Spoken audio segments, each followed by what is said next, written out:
งานมหกรรมสีมือหัตถกรรมลาวครั้งที่24ประจำปี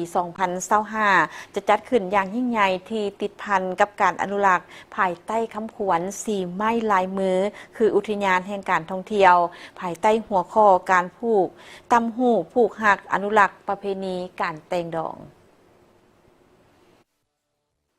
ท่านนางสุวิตาประเสริฐประธานสมาคมหัตถกรรมลาวให้ฮู้ว่างานมหกรรมสีมือหัตถกรรมลาวครั้งที่24จะจัดขึ้นอย่างยิ่งใหญ่จุดประสงค์หลักของการจัดงานในครั้งนี้เพื่อเฉลิมฉลองวันหัตถกรรมแห่งชาติวันที่1พฤศจิกายนเพื่อประกอบส่วนสร้างขบวนการคำนับฮับต้อนวันสถาปนาสาธารณรัฐประชาธิปไตยประชาชนลาวครบรอบ50 ปีพร้อมทั้งส่งเสริมการผลิตหัตถกรรมลาวให้มีคุณภาพและมูลค่าเพิ่มและสร้างโอกาสให้ผู้ผลิตและผู้ประกอบการหัตถกรรมได้พบปะแลกเปลี่ยนประสบการณ์และเชื่อมโยงทางธุรกิจกับต่างประเทศส่วนภายในงานจะมีหลายกิจกรรมที่น่าสนใจเป็นต้นแมนวางแสดงและขายสินค้าหัตถกรรมรูปแบบบูฮานและแบบสมัยใหม่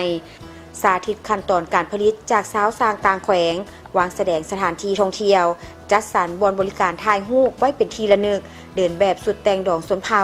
สัมมนาให้ความรู้ในหัวข้อที่น่าสนใจประกวดฟ้อนลำวงลาวประกวดพาขวัญลาวและอื่นๆรวมทั้งหมด130ห้านเข้าวางแสดงเขาก็จะมีกิจกรรมแต่ละมื้อเนาะแต่ละมื้อจะมีกิจกรรมการประกวดแล้วก็มีการแสดงแต่ละมื้อ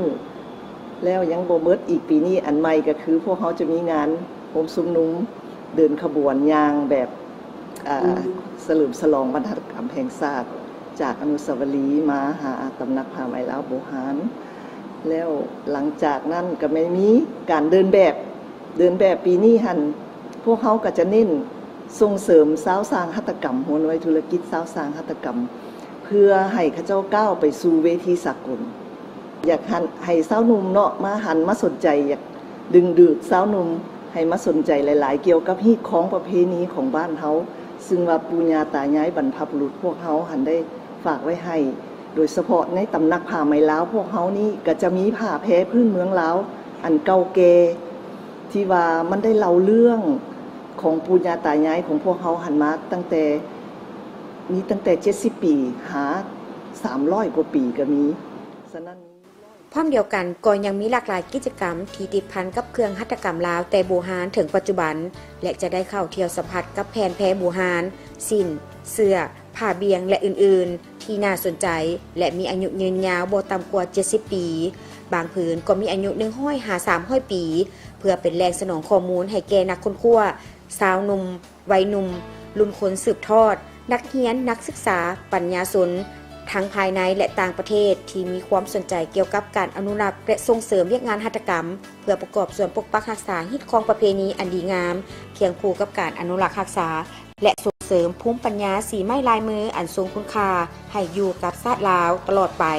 พิเศษปีนี้ภายในงานแม้นจะมีรถรับส่งแขกที่มีจุดประสงค์เข้าร่วมเที่ยวชมงานมหกรรมครั้งนี้โดยบ่ได้เสียค่างานมหกรรมสีมือหัตถกรรมลาวครั้งนี้จะได้จัดขึ้นเป็นเวลา5 วันเริ่มแต่วันที่22-26 ตุลาคม 2025ที่ตำหนักผ้าไหมลาวบูฮานซึ่งตั้งอยู่บ้านเสียงยืนเมืองจันทบุรีนครหลวงเวียงจันทร์